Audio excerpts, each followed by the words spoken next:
Dan from Jump Bag here, and today we're going to hit a National Registry style question and break it down why it's right, why it's wrong, and how you read them. So let's go. You are assessing a 45-year-old male who fell from a ladder and struck his head. He is unconscious with a blood pressure of 190/70, heart rate of 50, and irregular respirations. What condition do these findings suggest? Option number 1, A, hypovolemic shock. B, increased cranial pressure, ICP. C, neurogenic shock.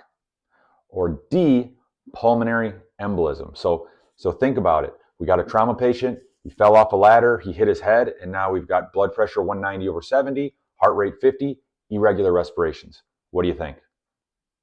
The answer is B, increased cranial pressure. Now you might be wondering why.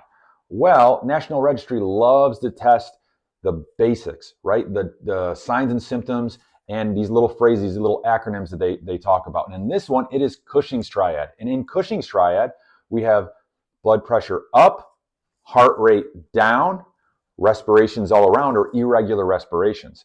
And that is classic Cushing's triad. And they didn't try to cover up in this one. They gave you straight up 190/70 blood pressure, 50 heart rate, and irregular respirations, pointing directly at Cushing's triad. Now, the other options, hypovolemic shock, it's going to be a form of shock, and it's going to be a form where they've lost blood. And with this trauma patient, it's going to be a bit of a distractor because, hey, they fell, they're probably bleeding, they're altered, I'm thinking shock, right? Well, that blood pressure is not consistent with hypovolemic shock. It is elevated. C, neurogenic shock. In neurogenic shock, the communication channels from the brain to the body have been disconnected.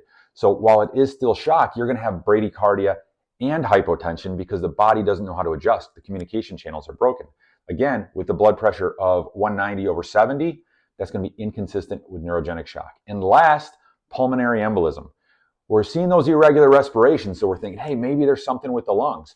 But with a pulmonary embolism, we're going to see tachycardia and respiratory distress, not necessarily irregular respirations. And also that 190/70 blood pressure is off the charts for pulmonary embolism. So when I read questions like this, what I look for is it a scenario or is it a data question? Because that's going to give me a general idea of what they're actually looking for. And in this, it says, what condition do these findings suggest? It's not inviting you into an action. So it's not a true scenario. It's just saying, what are these signs and symptoms consistent with? For this, intracranial pressure and Cushing's triad. Remember, when you're reading these questions, find out, is there an action they're asking for? We know it's a scenario. Or are they just giving us signs and symptoms and saying, what do you see?